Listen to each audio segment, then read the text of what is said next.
So let's start on 292.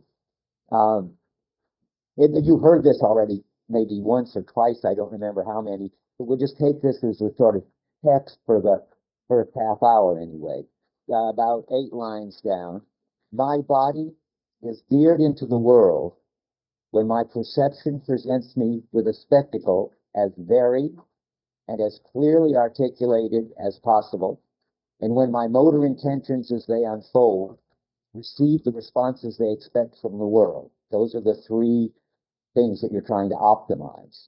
This maximum sharpness of perception and action points clearly to a perceptual ground, a basis of my life, a general setting in which my body can coexist with the world.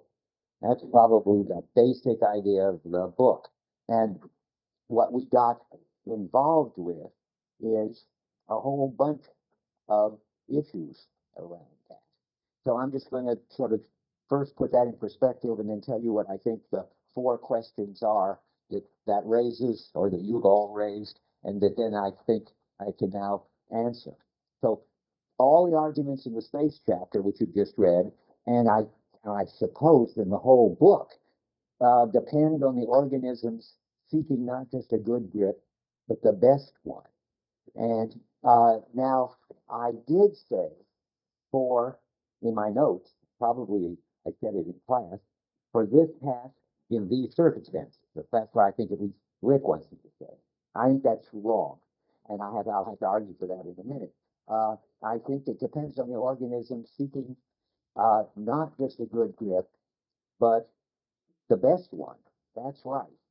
But it's not for this task in these circumstances. There is one best grip, independent of culture, independent of task. That's what you all were denying and what I was defending. Well, maybe Olivier was defending it with me, I guess.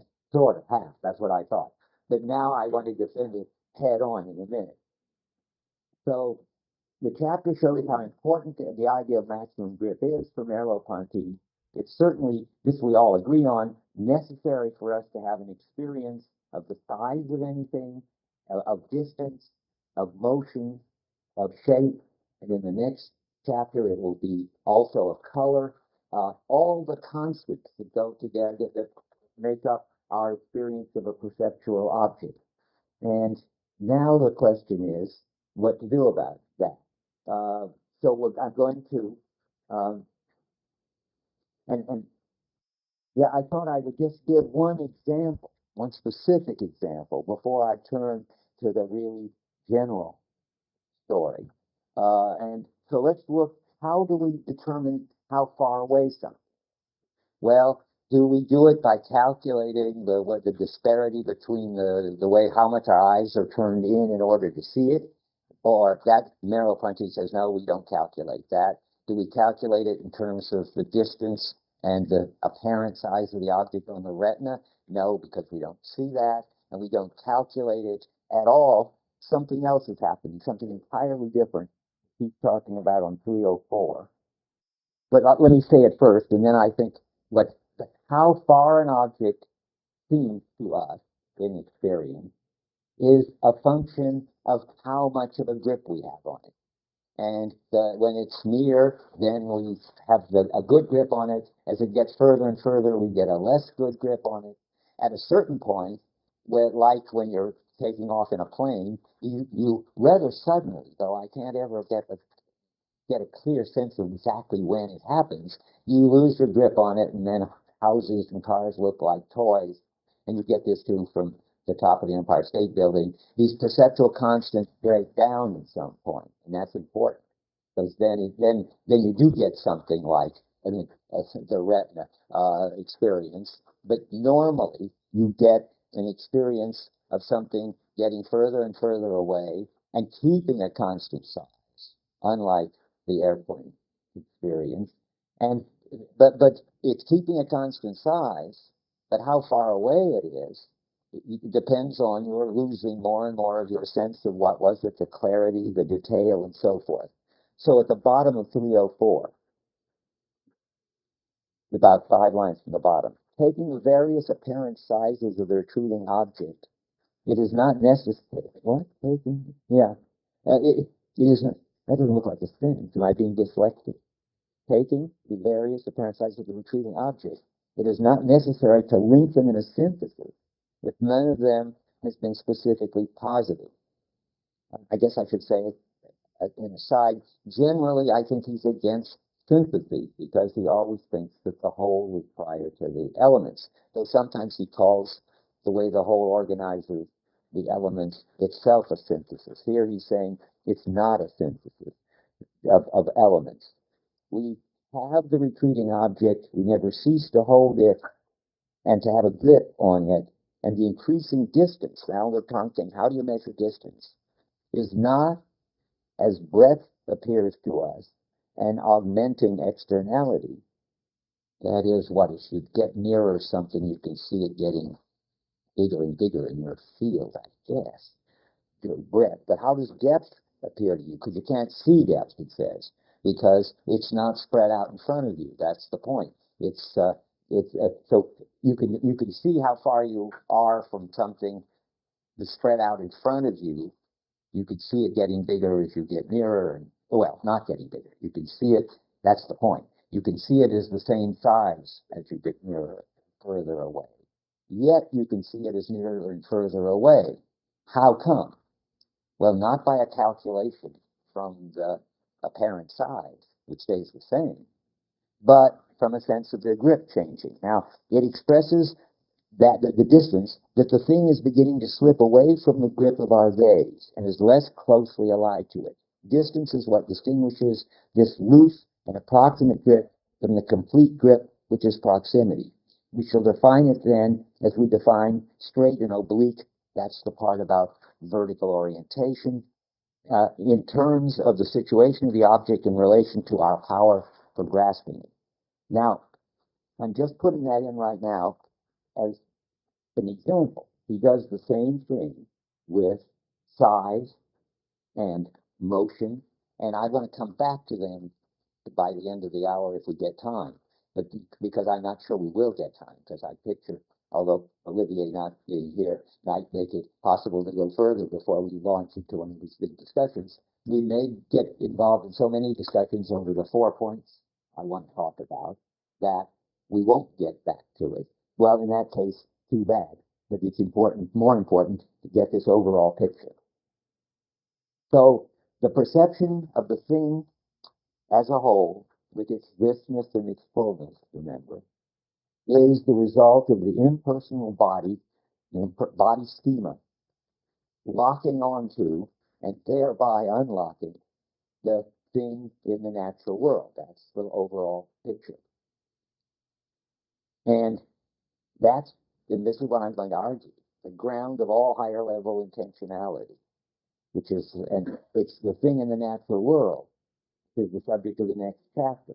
You can think of what I'm doing when I talk about the next chapter and show you things in it, to tell you sort of what questions to be asking as you read it, and what to be paying attention to as you read it. And that chapter is so much more central than the space chapter, I think, but I don't mind doing that. So here are the 4 questions to keep in mind as you read the chapter on the thing and listen to Sean talk about it. First, how is maximum grip related to the task? That's the rig problem. Remember the example of the desk. Do I get an optimal grip on the desk just by looking at it in a way that lets me see its shape and its rich qualities optimally? Or how about when I'm looking for bubble gum under the desk? That's not going to be discovered by the general optimal way of looking at the desk.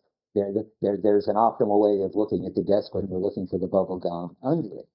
How is that related to the supposed just general optimal way of looking at the desk? Or is that just a mistake on my part, or Merleau-Ponty's part, if you want it? Well, first let's just get Merleau-Ponty right, then we'll get the phenomena right. Is there, as I'm going to claim when we get back to point 1, always one basic, natural, optimal grip which is independent of the task?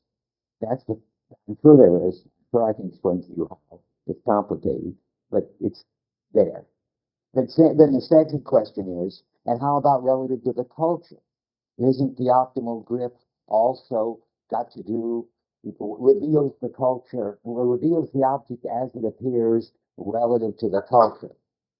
I think the answer is no. These are all things I was defending last time, and you were all or some people were throwing objections to me, and so I have to answer them. Okay, the third question is, granted you're always experiencing the natural thing in some particular, in terms of an optimal, uh, can you ever experience the natural thing alone without any of the task relative or cultural relative properties? There, I think the answer is pretty clear, and I think Olivia quoted the passage. Merleau-Ponty's answer is yes, you can do that. That's the of the wall in the Place de la Concorde, yeah, no doubt. And finally, and this is a separate issue that I raise, and this is the one that throws us full blast into the next chapter, but I raised it, and so it should be on your mind, and it was certainly on my mind, keeping me awake most of last night, which was the question, do you get a maximum grip, or do you only get a tendency toward a maximum grip? I think people were saying, at least I was hearing, the objection that maybe you never get this optimal grip at all. And I was saying, wrong, this time I'm wrong. 3 for me and 1 for you all. Because I was saying you have to actually be able to experience the optimal in order to be able to experience objects as having a certain size, a certain shape, a certain color, a certain, I always just don't remember this list. What is left? It's not a distance that the object has.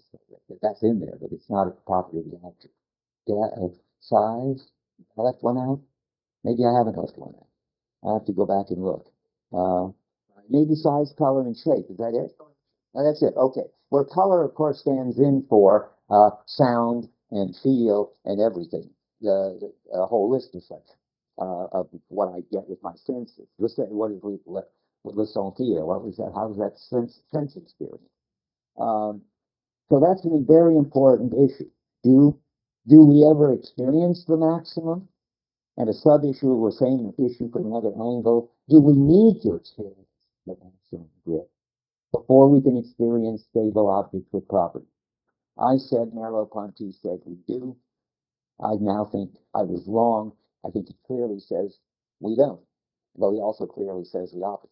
That's why this is such a hard one. And the moral of this one's going to be when we get there, number 4, stick to the phenomena. Don't panic. There's a way of getting it all together. Oh, there must be, since there is the phenomenon. Okay. I don't want to discuss anything, but I want to make sure I haven't lost everybody.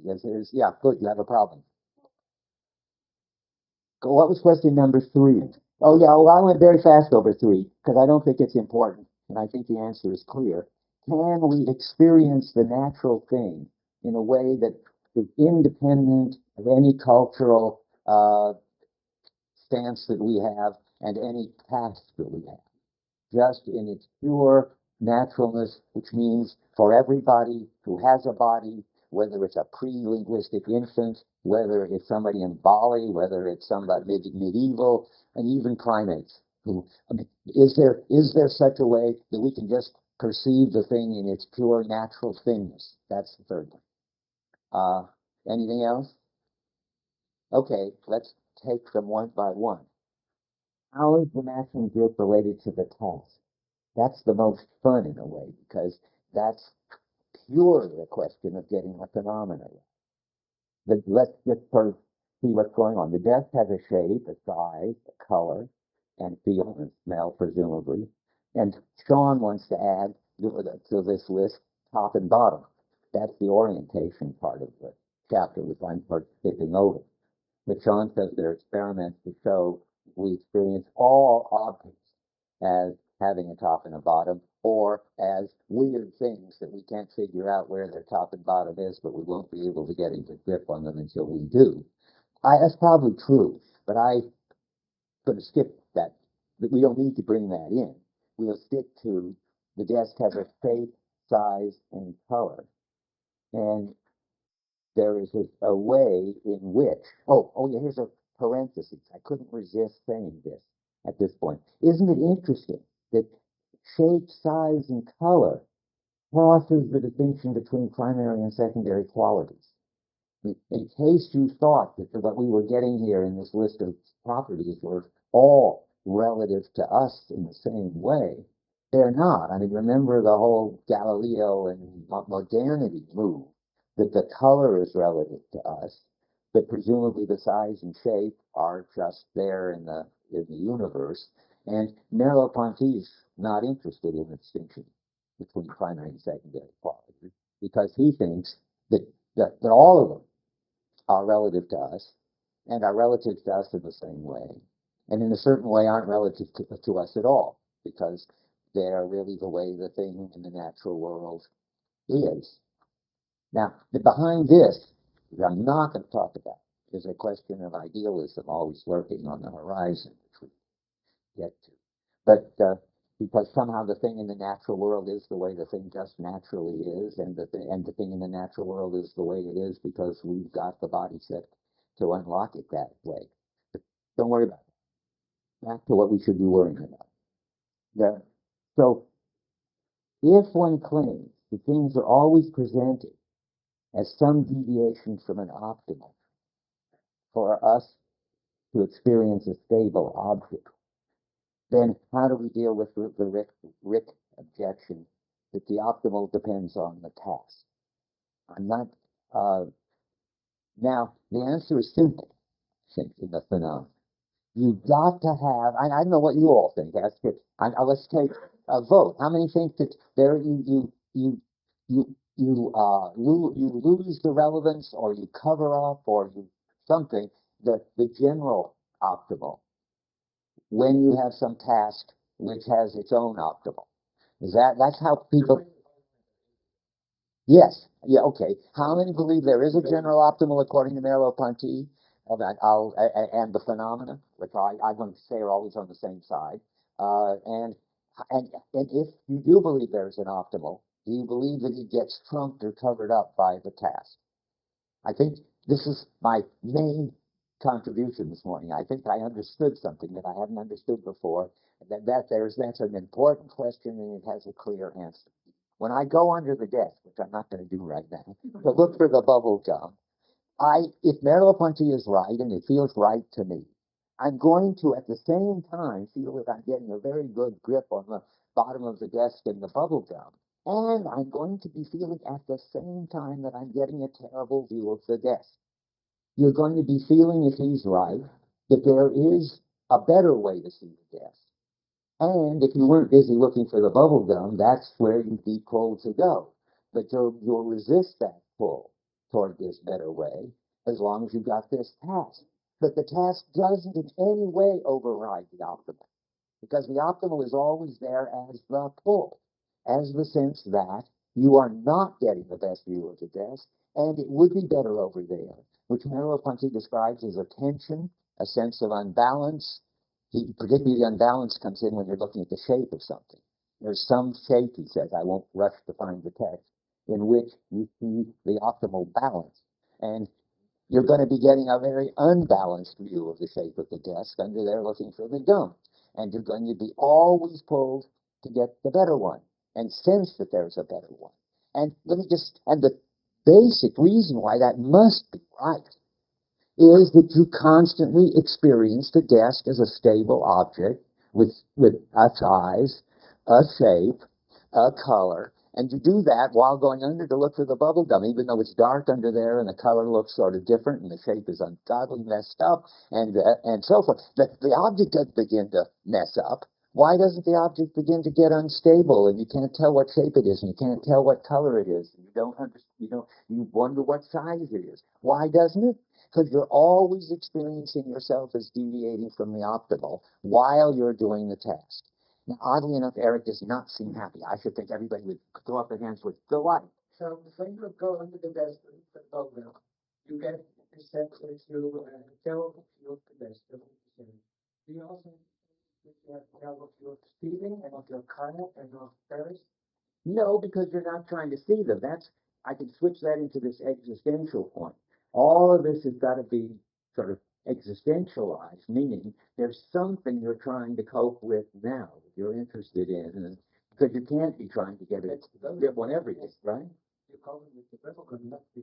Ah, good. I see what you're saying now. Well, yes and no. I mean, if you could, it's interesting. If you could get so involved with the bubblegum issue that that was the whole object and the desk didn't, then I think you're right, Eric. Then the whole thing switches over and it becomes a bubblegum issue. But it's not relative.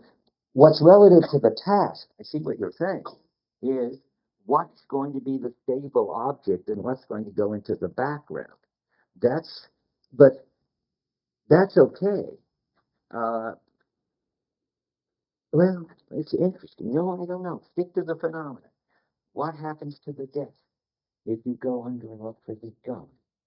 Um, well, I'll go ahead. Oh, well, I'm so sure that what's going to happen, but I'll go check. Okay. Well, there's no gum, and that's sure. And the desk stayed the same shape and the same color and all that, which is important. And how do you account for that? Yeah, I want to say, okay, well, here, Libby, let Eric first. It's his problem. I mean, It's on the same. what? It's on the same problem. I believe it, but one at a time. Okay, Eric, Well, I think you. I mean, Rick. That's okay. I think your way of phrasing was sneaky, as Eric was pointing out, because there are different tasks involved. We describe in a task relative way, such that we don't need to posit what you're calling, I guess, like a general optimal. There's always got to be, I may have described it wrong. Let me try again. There's some object that you're coping with. And that will be selected by the task. That's what you and Eric are right about. But whatever object is selected by the task, that object's properties are not determined by the task. That object has, and this is where we're disagreeing, and then it comes up next, its own optimal, which is settling what color and shape and so forth it has. So here's my kind of example. Forget the bubble gum, because you're just kind of playing off the idiosyncrasy of that example. I could just say that imagine there's different people, an archaeologist's way of studying the table, and the way you would get a maximum grip of the table, or his task, whatever lecture, you would want a different kind of grip of at the table. And then suppose I'm just a consumer and I want to buy a table, and I want a sense of whether it would fit in my room or whether it's aesthetically pleasing. I see Even that. though we're all talking about the table, there still seems to be, there are different qualities of the table we could focus on. That's all. Examining the table, whether or not it has scratches, being all over, just going to have to look all around the table. Okay, that's all true. But there is in it, according to Merleau-Ponty, and I think he's right, an experience of the table, of which you can look for its scratches and so forth. And just keep your eye on the fact that we're surrounded by objects which have stable shapes, sizes, colors, and so forth. And the Merleau-Ponty claim is that stays constant and is done by the body schema in a task irrelevant, person irrelevant, affectivity, that is what you care about and desire, irrelevant way. That's what it means to say that one does it in me, that it's done by the body schema. That's what I'm trying to explain. And that seems the right thing to say. But now Olivia, yeah. Well, I think we could leave out an example that because every object is that begs the cultural question. Well, we're on the wrong done Say that whatever you do is always tested. Because every object just offers an affordance. the what? An affordance. And yeah, a task. So if you go to the bubble gum under the table, it just means that when you go towards the table, you know that if you want to get the best vantage point on the table, you will stop there. But you don't take this into account. You know that you could, so you. Okay, there's the dimension. And in fact, how is it present in your experience? The fact that who you want to get to the well, you avoid the thing. You just don't go in this position. You know it's here. This best vantage point corresponds to the fact that you avoid bumping into the table, but you go under it. I don't And then, understand. the bubble gum, the synthesis of the tasks Yeah. that happens when you go for the bubble gum implies that you integrate the fact that you could have been something at the table, but you don't do so. You go further. Why is that important? Well, let me even before that, you started with a premise that I didn't get. It isn't always an affordance. That tree doesn't afford anything to me, but I've got all the same thing. It's got a size and a shape. But you can think of the cases of utilization behavior, you know. But I don't think of utilization behavior, or if I do, then utilization behavior is these weird cases where the brain injured person, if there's a chair, sits on it. If there's an apple on the doctor's desk, you sit. But I don't have utilization behavior. I don't feel But obliged the to thing find is, that. it's very interesting because it doesn't take into account those desires, precise desires like Doesn't, right. no. So it's very interesting because it's only related to the flow of time and the way it integrates partial intentions. Everything you're saying, it shouldn't. I don't believe it that it's related to the flow of time. I don't believe that my experience of everything is related to the flow of time. Of course, but I mean, happens specifically in the flow of time. of course it does. But I can't believe that that's the issue. The issue is simpler than that. The issue is that we have in us a kind of impersonal perceiver that perceives objects in an in an impersonal way, meaning that anybody from any culture with any task will perceive them. Example. Yeah, natural. Have it without the fact that it's a gun or Right. from some. Right, it's natural. It comes from anyone. Of course, I mean. No, I don't get it. Why did we bring time to say that? Well, because time is natural. Well, yeah, sure, space is natural, no, or maybe not. Then, so what?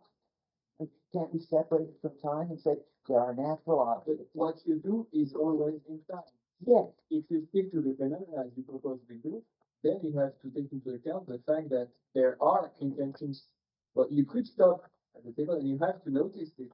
And you have to and noticing the table would mean not to go in the direction as to get the best vantage point. Right.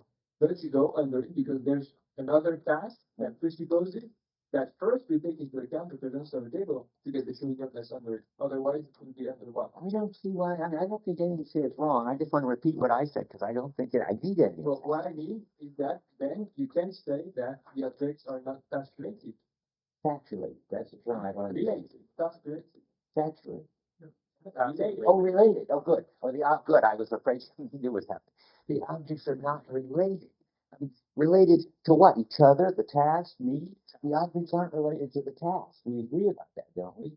Which objects I'm dealing with? They are related to the task. It doesn't mean that whatever you want to do just changes the object property. But you don't have to say, I mean, saying that the objects are task related doesn't mean that whatever task you have, it changes the object's natural property. Okay, that's what I tried to say when I said which object you're dealing with is task related and what you're paying attention to on the object is task related, like the trash. But the object is task related. That's the underlying natural, stable, perceptual object, and that's what's correlated with the body schema. And it will keep that impersonal body schema in the background. It's not there just for fun. It's doing the basic job of giving you a world of objects with, I have to just keep repeating, they have a constant size, this chair, and shape, and color, and that's independent of whether I know it's a chair and a fork sitting or not on this Merleau-Ponty story. Yeah, James. Okay, I mean, I agree that this is a view you could have, but I think it's Oh, wow. and I have a quote that I'm worried about. Well, that's interesting. There are quotes that kind of get this, but not yet. Okay. I mean, I don't think that they're, okay, well, they're not. This is relevant because it seems to me that whatever the optimal grip is going to be has to be determined by body schema. Yeah. Right? It's not independent of the body schema. Yeah. Yeah.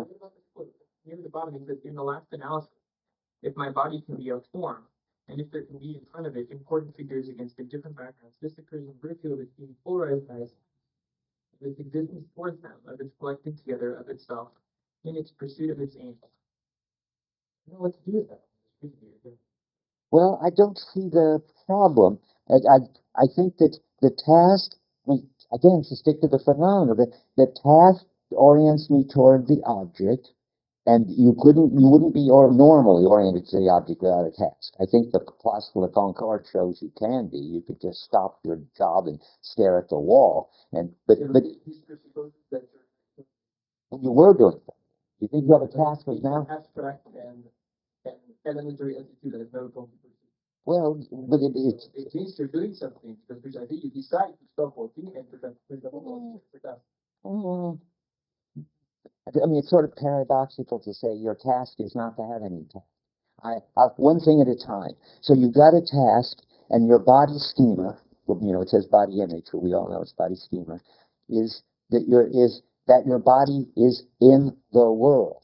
What the main thing this is emphasizing, I don't disagree with it or anything James said. It's just it got a different issue on its mind. It's that there is always, and that's why this is hard to talk about.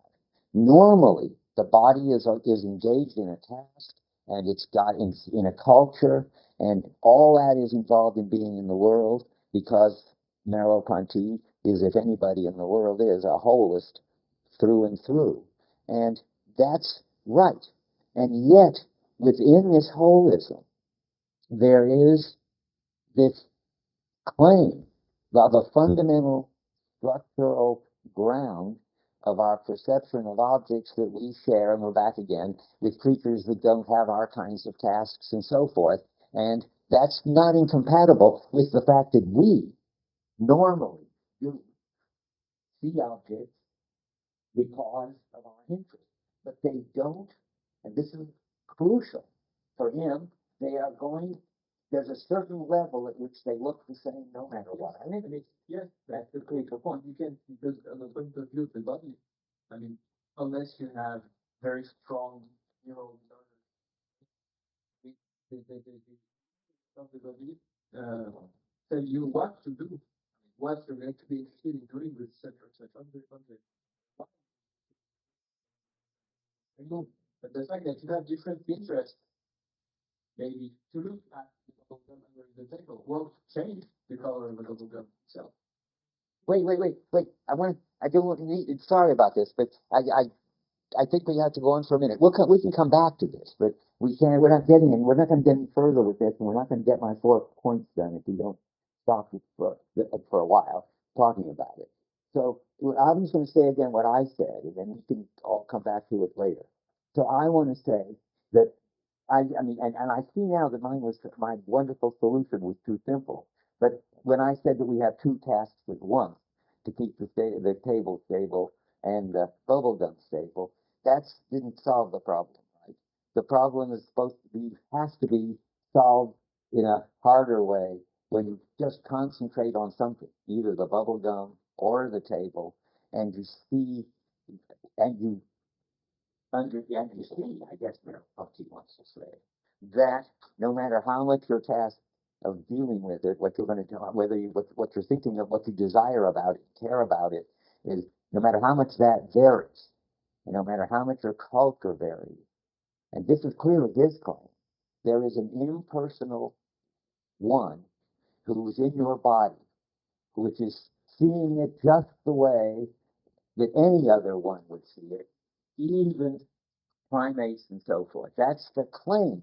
And what always amazes me is how hard it seems to be for anybody to accept this. To me, it seems just incredibly obvious that we perceive the same way as all sorts of things. I just remember, maybe this is relevant, a brilliant professor at MIT, famous once, Jerry Letson, who wrote the famous paper, What the Frog's Eye Tells the Frog's Brain, who found the first to plug into a particular neuron and see that it was firing when there was a black spot in the visual field of the frog.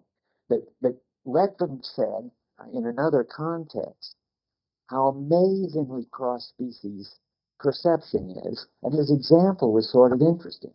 He said that in order to save being eaten, the viceroy butterfly evolves to look like the monarch butterfly, which hates them. And it looks that way to the birds, and it looks that way to us. We can't tell viceroys from monarchs, and neither can the bird. That's an example of how cross-species perception is. It seems to have the same, I don't know if it has the same size and shape and color for the bird as it does for us, but it certainly has the same shape and size and color. And it isn't really identical to the viceroy. I mean, these two butterflies don't look so much alike that you couldn't tell them apart. They just manage to look enough alike so birds can't tell them apart. And if you know how to look, you can tell. So that's important. What's important is that they look a lot alike to birds and to us, and fool the birds. What I want to say about this is that Merleau-Ponty thinks it's just obvious that perception of objects, of their shape, of their size, and of their color goes way across species and absolutely across cultures and tasks. And why do you all find that so strange? I have to keep citing the body schema. The one that sees in me, the one that sees in me sees in the birds too. I mean, that's the Merleau-Ponty picture. Yeah. Does you seem to think that it's a task to keep the table stable? No, I don't think it is because of the body schema. It would be a task, but because the body schema has in it the knowledge of the world and is always knowing how far we're deviating from the optimal, the desk or the bubble gum or the butterfly stays stable. No? Yeah. Yeah.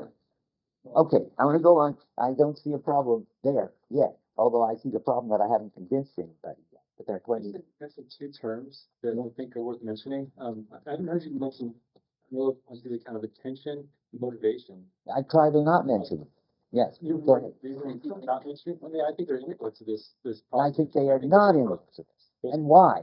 Because attention and motivation are individual, so they can't be in the one that thinks and sees in us. What? You don't think the attention and motivation are pre-human notions of Merleau-Ponty? They're pre-human, all right, but you have your attention and motivation, presumably, and I have my attention and motivation, whereas your body schema and my body schema is something that takes chairs or tables or trees and gives them the stable shape and stuff, independent of any particular person's particular attention and particular motivation.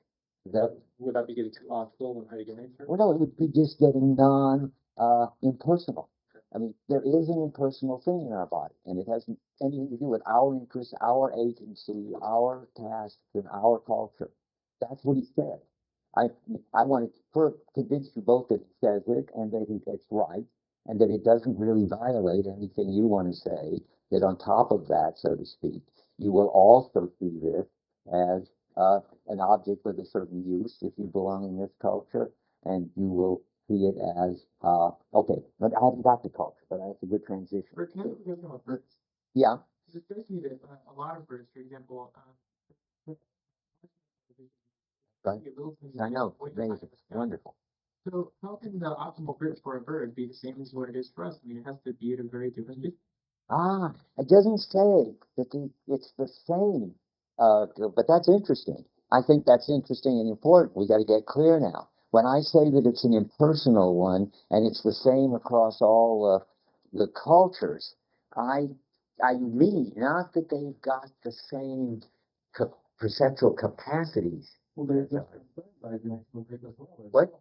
They're just concerned that we've a maximum grip for the one. That's right. I want to say their impersonal body schema has a better optimal visual component than we do. It's impersonal across all cultures that there will be an optimal visual component. But of course, you're right. It's not going to look the same. So the stress should be, you're correcting something I said. I've seen it, a mistake I made, sort of.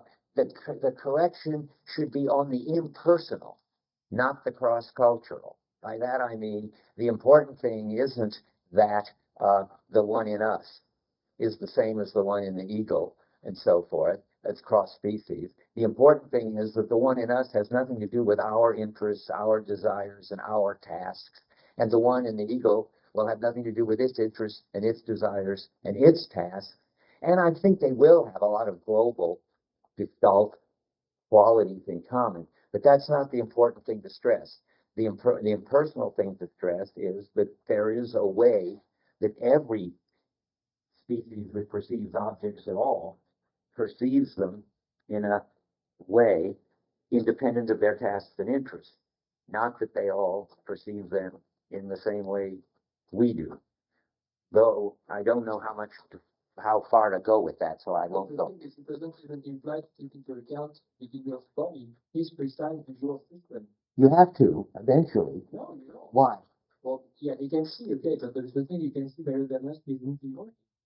Well, That he has the maximum rate. that's true, and I think maybe now Olivier backs me in the other direction. I feel like a ping pong ball in this discussion. I mean, because he wants me to say, and that's true too, that there's this natural object, and in a certain way, the ego's just getting a better look at it from a farther away thing than we are. I think Merleau-Ponty, and that's back to the butterflies again. It may be, I mean, it is the same rabbit, looking just like a rabbit from the top that he sees from way up there, and it's got the color it's got. Now, maybe eagles are colorblind. I don't know if they are. Then they just don't see a certain aspect of the natural thing that we do. It's still the same rabbit. It's still the same rabbit with the same shape and the same size and some color or grayness that this eagle is seeing. That's so it is cross-cultural a lot. Maybe I gave too much away. Anyway, yeah. So the snapshot in the personal mind in your body, is that so the actual object, is that irrelevant? So if it's a human body or human being versus an object, that It's irrelevant at this stage of discussion.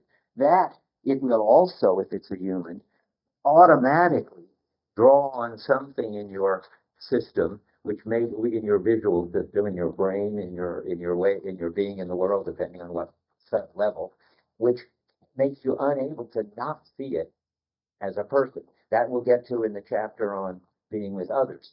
But people also have a stable size and color and shape and so forth. And it doesn't override that you see them as people. They don't stop looking like stable objects of perception.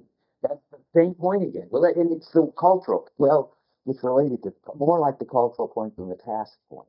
But it's probably another. You could probably add a fifth point. And not only is this perceptual object and the corporeal schema unaffected by the task, also unaffected by the culture. And it's also unaffected by whether the object is a human being or an object, or that I think. But I have no word about that. When we read the Being with Others chapter, let's keep that in mind. There's no doubt that it makes a big difference to see it as a person. But I don't think it makes a difference in the impersonal body field to see it as a person. That's just another object for the impersonal body. Um, okay, relative to the culture, I made up an example, and maybe it's going to backfire on me like the bubblegum one did, because I was trying to find, but there must be something right in what I said, but I don't know what it is yet. I'm trying to find this double thing where we're both responding. I tried to say to the task and the feeling always nonetheless the tension toward the optimal that keeps the object stable. Try this in a culture. I mean, where you could have all kinds of differences, but I've just taken extreme difference. How you deal with sacred objects in the culture. And I'm making up a story, but I think it's probably true. You're not supposed to go too near the Torah, and you're certainly not supposed to touch the Torah. So you've got to stand at a respectful distance from it, and you will if you're in the Hebrew culture. But it seems obvious to me that you will feel that you would get a better look if you could go closer, and even better grip on it if you could take hold of it. And that that's not incompatible with the sense that it's the kind of thing that is sacred and you can't come near it. I think you'd have these two things at once. And why would you have to have these two things at once? Because the Torah doesn't stop having a shape and a size and a color and a weight that's constant. You put weight in there. That's constant, whether it's got this higher order sacred thing that inhibits you from actually getting a better grip on it. Because, and I want to say that because the crucial thing is that the impersonal body schema isn't committed to getting a better grip on it. It's just committed to feeling unhappy when it doesn't have the optimal grip on it. That is, it feels the tension, it feels the imbalance, it senses that it would be better, it could have a better grip on the object from closer and over there and so forth. But that can be overridden. That doesn't change anything, that can be overridden. Yeah, Eric. So, can you just for example, you say, what schema feels unhappy? Yeah, That's the wrong way to put it. You don't like it. You don't like it. That's all. You feel a disequilibrium. Yeah. Yeah. When I said unhappy, I just meant a tension. A tension, you can say. A disequilibrium. What? Oh, well then, that was a metaphor or something. Don't take me literally. I didn't think that the impersonal body schema was sort of getting out an impersonal handkerchief and wiping his eyes. Yeah, go ahead. The parent has already been, so then you do the recognize that you there and all right. And you keep this first. You say at the same time you still feel some disequilibrium. Definitely.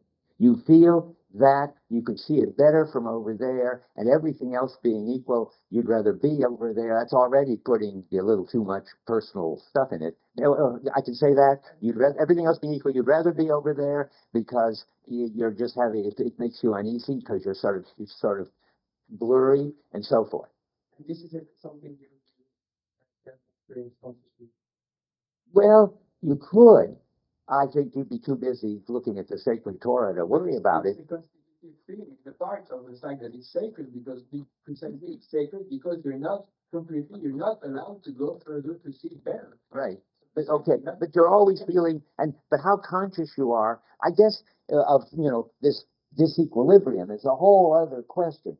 I don't know how to just say what to say about that. Again, it's a possible paper topic, I imagine. It can be very unnoticed and very much in the background. I'll read you a quote in a little while where Merleau-Ponty says it's in the background. And so you're not noticing it or paying attention to it unless, for some funny reason, it's breaking down or well, anyway, normally it's in the background. Yeah. I'm puzzled by this example because I think that in the Torah, if the maximum grip of that object is keeping the tension, you looking at, I mean, you don't realize yourself as getting closer to getting a better grip on it because the object as itself is to keep it you distant. Yeah, but that's not a disagreement. That just says There is no. You have no feeling that you look the one. You said, oh, but I would get a better grip on it if I practice. No, there is no, the maximum grip on it is from a distance. Well, that doesn't feel right to me. One says, okay, what's in there? You can see them. No, if it's an object of the Suppose you put it in a very dim light. You want to get the light brighter. You're allowed to do that. Suppose you had to watch it from way down there, but you were allowed to get up this close, but not closer. You'd want to do that. Suppose you were allowed to carry around the Torah on Simchat Torah when you have a right to carry around the Torah. You feel, wow, now I've really got a grip on it. So I think the other one's still in the background.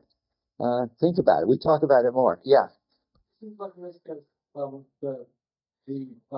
cultural idea, the best cultural situation depends on there being a next body situation, which is independent because the because if you do that, you're not reaching the maximal. When you get this, people have body speed. Not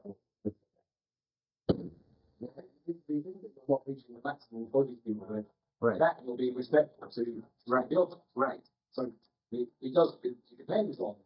That's what Olivia was sort of saying too. If that's sacred, is part of it is that it blocks your natural tendency to get closer. What? There couldn't be that dependence of the sacred on the body.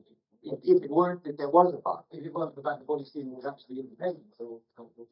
Oh, You think that line was surprising. Go ahead. so that means in support of your claim that the body scheme awareness has to be independent. I think that's good. Otherwise, if it was independent in that kind of way, then the hospitals are, but you got conflicts. The sacred taboo or whatever, wouldn't work. It's kind of block your tendency to want to pick it up. Yeah.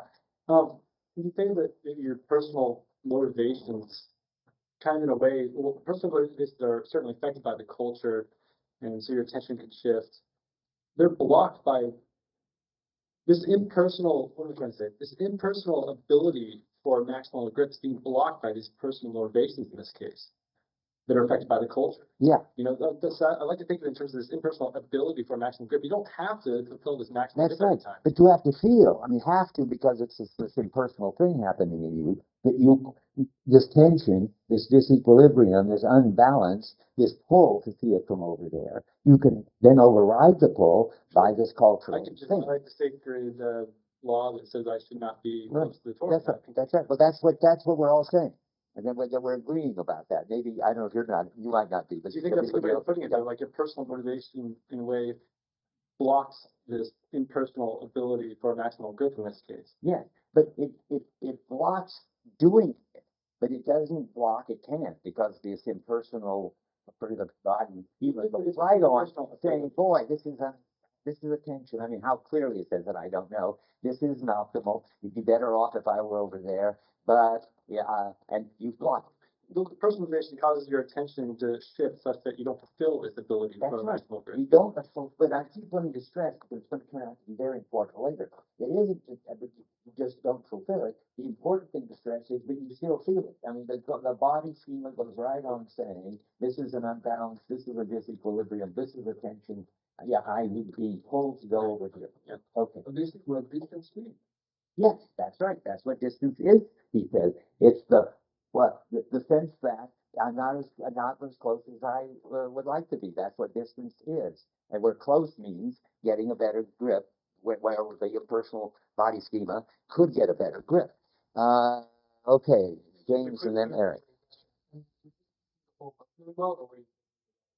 Ah, interesting. These are the puzzling things like the bubble gum. The optimal grip on the Torah, depending on whether you were interested, I guess. And now, well, interested. But okay. The point is that if you're interested in being respectful. No, it's the bubble gum example. No, it's just I'm trying to go below the level of culture. Right. Yeah. Yeah. It's the bubble gum. It's the shifting task example. No, we're not talking about bubble gum. It's a separate act. Okay, good. You're making it harder. You're turning up the temperature on the bubble gum example, which makes it even harder for me to cope with it. I see if that's right. I don't know where this will lead, but I think you have to stick to the phenomena, remember, that it's the case that you may be interested in the whole object and its beautiful case and all that, and then you will feel that you can't get closer, you shouldn't get closer, and you're really seeing it as well as it requires to be seen when you can't get closer, but you feel all that anyway. But now, suppose you're trying to read it. Well, it seems to me that we never said that you aren't directed by your task. Now, it's just, I still think it's like the bubblegum example, basically. Now your task is to read it. Well, it's got a perceptual page with perceptual print on it, and there's an optimal distance from that. And that doesn't mean that your task has changed the impersonal body schema, which will do the job for you if your task is to see the whole object. It'll do the job for you if your task is to read a page of the object. It'll be, so it's okay, I think. It doesn't challenge the basic points. Well, I'm trying to tell you that there is thing about Yeah, there. Those equally essential to its being as it is. And I don't think there's any useful way of describing one of those two standpoints, one from which you can read and one from which you can see the whole thing, is An optimal grip on whatever is the figure, I think, in your experience. function of the task. And you probably shouldn't say that there's an optimal grip on the object. That's what you're saying. And that's right. I mean, because you can certainly get inside the object, and you get an ultimate grip on a house when you see it from the front, and another optimal grip on the house if you see the interior of the furniture. So we shouldn't say that there's just one optimal. But again, the phenomena says, okay, the important thing is that there's an impersonal body schema which will kick in and stabilize your perceptual experience of the inside of the house or the outside of the house. But we better not say an optimal grip on the house. We better just say your path will determine something is bigger for you. And at that point, the optimal stuff in your impersonal body will take over and stabilize. Is that okay? So it is relative to that, but not in the way that we. Oh, yeah, right. Good. We're sorting it out. It's relative to the task. What is the figure? And that's part of the existential being in the world aspect of it. But it's also your body has an impersonal task, namely getting an optimal grip. And it's also relative to that. And that's also called existential and being in the world. Yeah, Rick. So along these lines, it seems like on the one hand, maximum grip is supposed to accomplish the dirty work of preserving constancy. Yeah. And so no one wants to deny that we experience constancy, but we have to distinguish the maximum grip of the particular object that I'm paying attention to, and it's the object of my hand. We can only shift our hands, and no one is saying that we shift. In the sense of the colors around me changing when I'm shifting. But then there is a problem getting a maximum grip of the color of this one object. So, Right. So there's an example of buying a tie in unnatural light.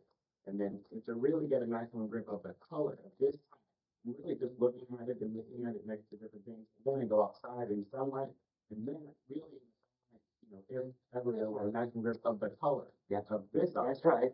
But so even though I don't experience the object is changing color, but even when it's in the background, there's a color constancy. There's still a sense of the maximum grip of the object in the periphery, in the background, and the maximum grip that I experience. That's absolutely right. And I'm going to take that up.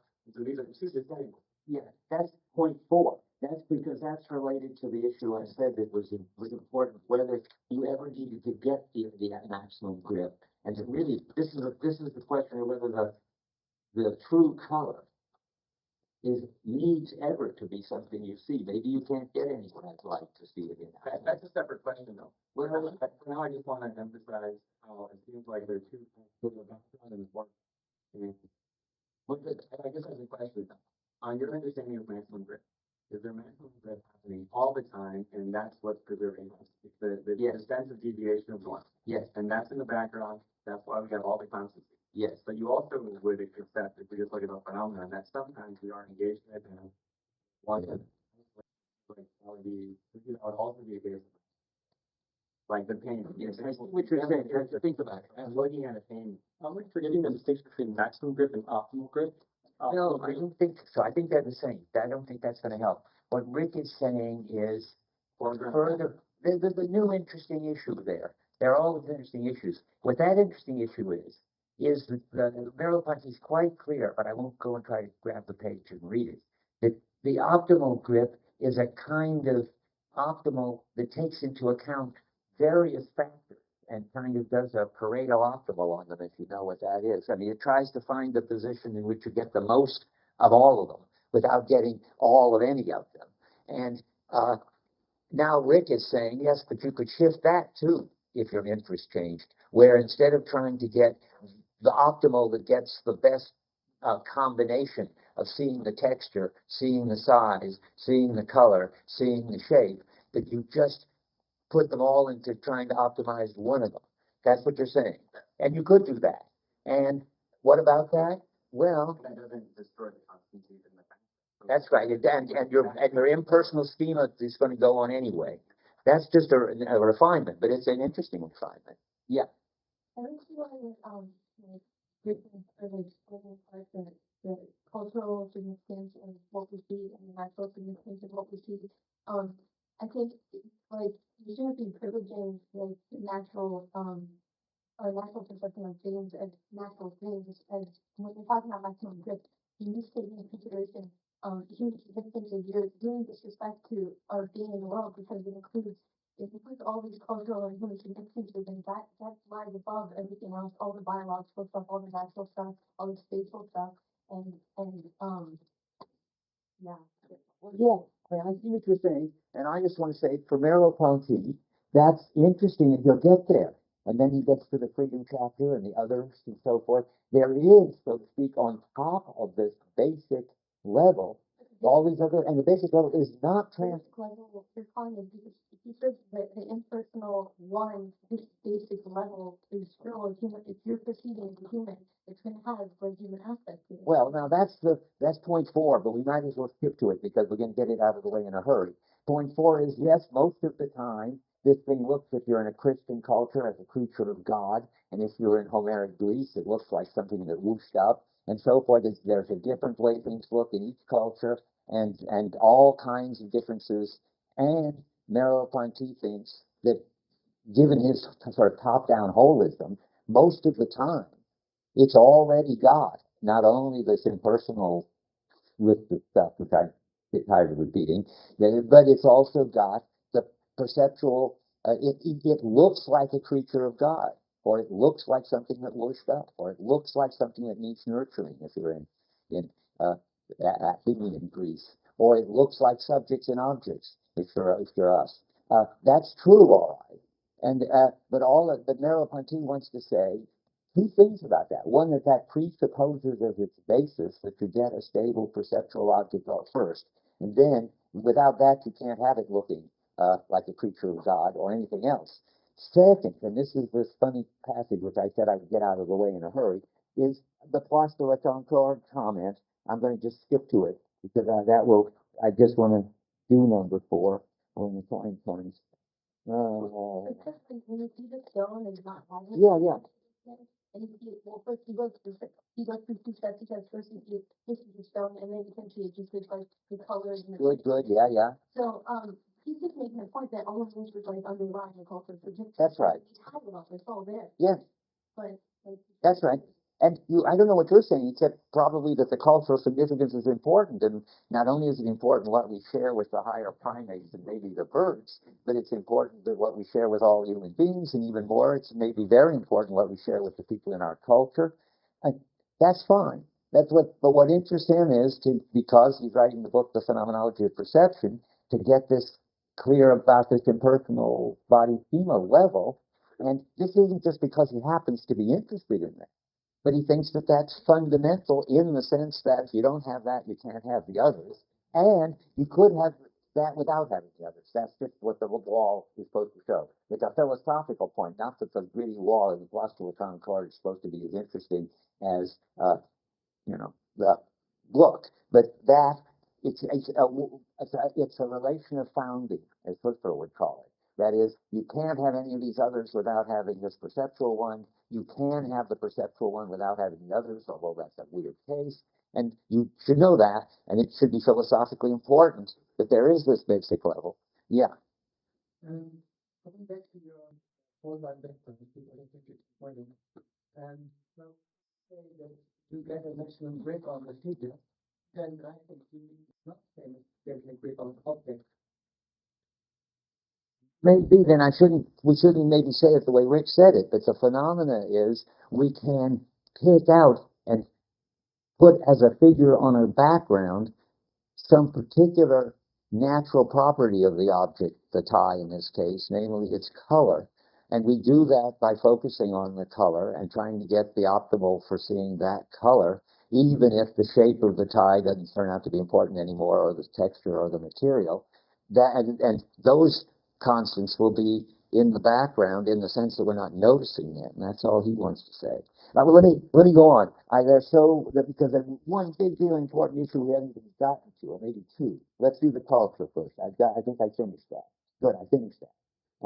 And we've done the wall and the Place de la Concorde. Let's say we finish that. That was number three. Can you experience the natural thing alone without any relevance to the task and so forth? Merleau-Ponty's answer is yes. And that's important mainly because of this notion of foundationalness. Now, There's another whole big important issue with it that I raised, and it's been in the background of this discussion, but we got to get it into the foreground, though I didn't worry too much about the time because it's something that Sean is a specialist on, and it will come up again. But I think we should start thinking about it. Do we need to experience the maximum grip to experience stable objects as having a constant size and shape and color? Because we can only experience this constant if we experience the current one, the current way it looks, as deviations from the optimal. See the problem? Don't you have to know what the thing looks like at its best, so to speak, in order to experience it as not as clear or as it should be? That I get a clearer view over there, that I could see its shape better from over here, that I could, and so forth. Don't you have to have already had an experience of the optimal, maximal, whatever? I think there's no difference there. Optimal uh, look of it. A look of it in which you don't feel, or let's describe that optimal, any tension, any unbalance, any pull to be anywhere else, or to change the lighting. The lighting is just the right brightness. The lighting is just the right color. You're just the right distance, and it just feels fine. You can have such an experience, but do you have to have such an experience to get the sense of deviation from it?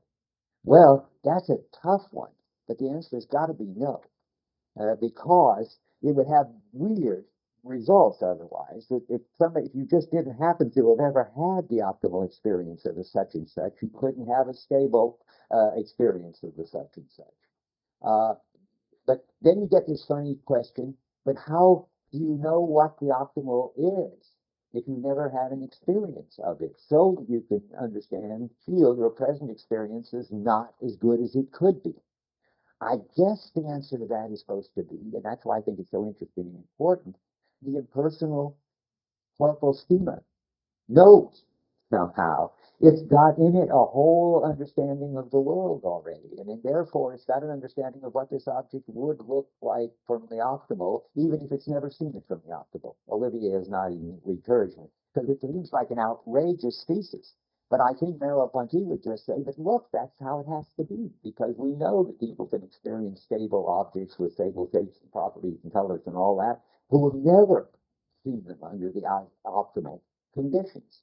And therefore, we can know that our body schema has already got built into it this prehistory, before we were ever born already, of an understanding of the properties of natural objects and how they would look from wherever, even if you've never seen them from wherever.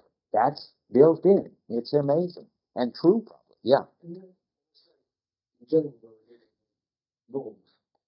Norms, right. Suppose that we have to represent the goal. Right. It seems like we're supposing that we have to represent the ideal situation. That's right. And that seems, in general, when we talk about norms, we think that follow a rule and try to get things right without necessarily representing what the rule is. What it would be? Do we have to have a description or an experience of what it would be to get it right? We don't seem to need a general description of what it would be to get it right, in order to be governed by norms and make sense of getting it right in general. Right. But I'm not sure we're saying the same thing, but let me say what I think is, to me, the important thing. Where am I? Let's see. It took pages to say it, but I'm going to try to do it in brief because Sean will do it anyway. So this is, by the way, what I'm telling you now is the sense in which the body contains the logos of the world, the key for unlocking all experiences, even before you've had it.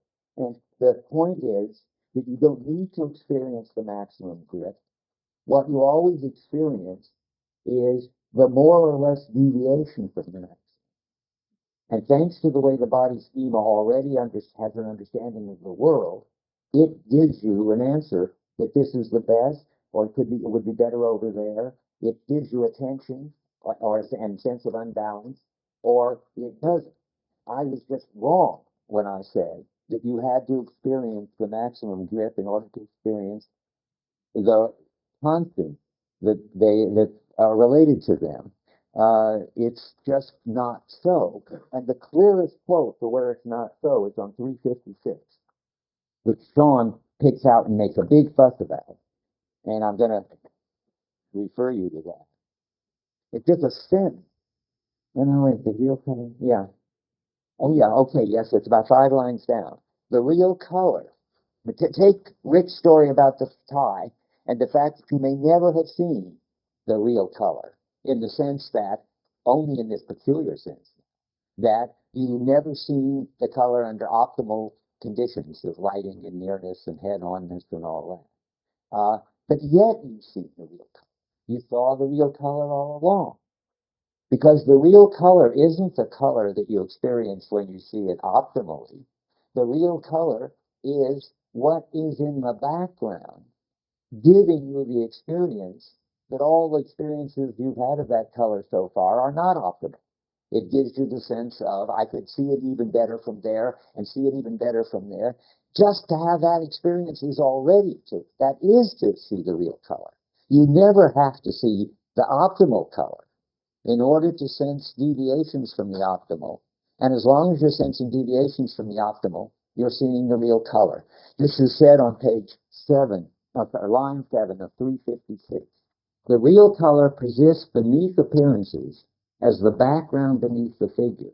That is, not as a seen or thought of quality, but through a non-sensory presence.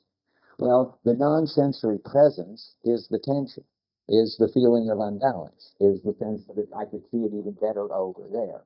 As soon as you got that, you've already seen it. You already have seen the optimal color. I don't know how that's going to work with the tie, but it's supposed to work with the tie. Just rather that you don't actually see the real color, that the real color persists in a non-sensory. Well, that's right. That's good. That's important. Yes. It's like, okay, good. Now you made the right distinction. The complication, I've got, I'm trying to say everything at once, and that's a problem.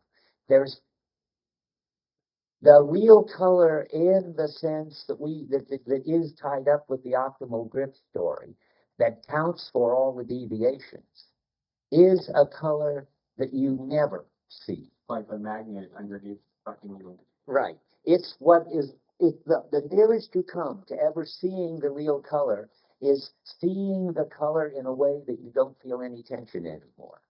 Now, see, there are two senses of optimal seeing the color, because you can see the color, the red tie, in the optimal conditions. And that means when the lighting is right, and that means basically when you don't feel any tension and that there's any place from which you could see it better. But that's not the sort of optimal color that Merleau-Ponty is interested in. The optimal color Merleau-Ponty is interested in is there whether you ever get that experience or not.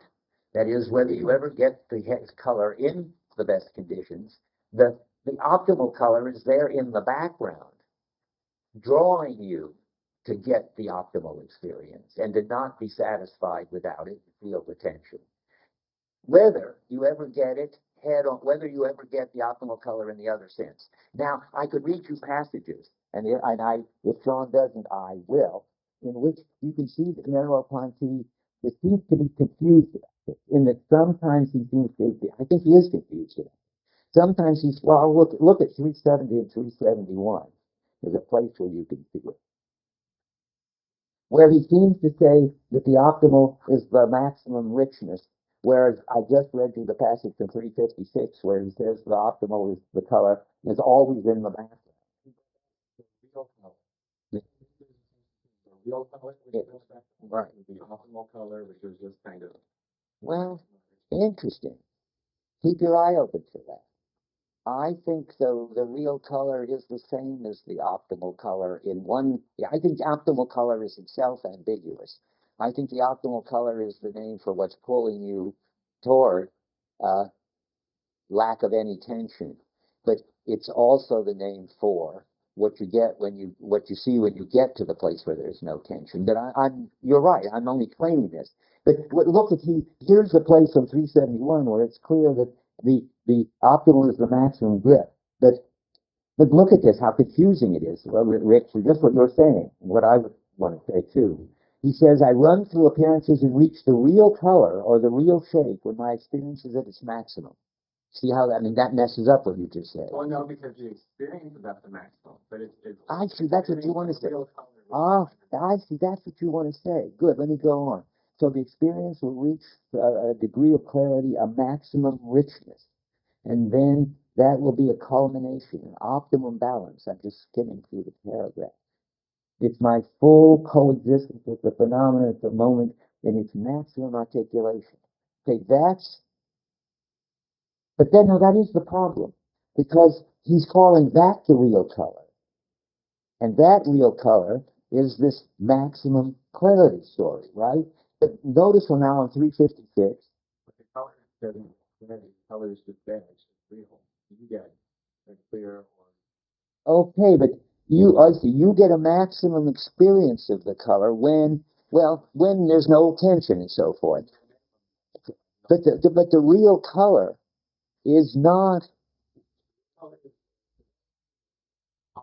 Right, we want to do is correct you from the previous message. Where it says real color, Yeah. it said optimal. oh, I see. Well, but there's a lot in there. It says real color, right? But the real color, and you think that that's not the same as the optimal. But here on top of 371, the real color is my experience. Yeah. Okay. Yeah. There's more than one situation in which you might treat your attention at the time. Where the word is lots of white, one thing, attention will be as you're in the store. No. I mean, no. That would get to trump the impersonal body schema. Well, no, There is, it'll be impersonal because anyone who is, you know, the well, it has to be anyone, not just anyone in the store or out. There's one level at which, and maybe it's wrong, but the body schema has built into it a sense of what the optimal color is, and even if you never experienced it, you're experiencing all these deviations from it. Now, I submit, we have to stop it, and you keep your eyes open now in this chapter, but I submit that he's confused in a way that's not horrible as long as you keep it straight, between two senses of the real color. What you experience when there is no tension, and you have an optimal grip, could be called the real color.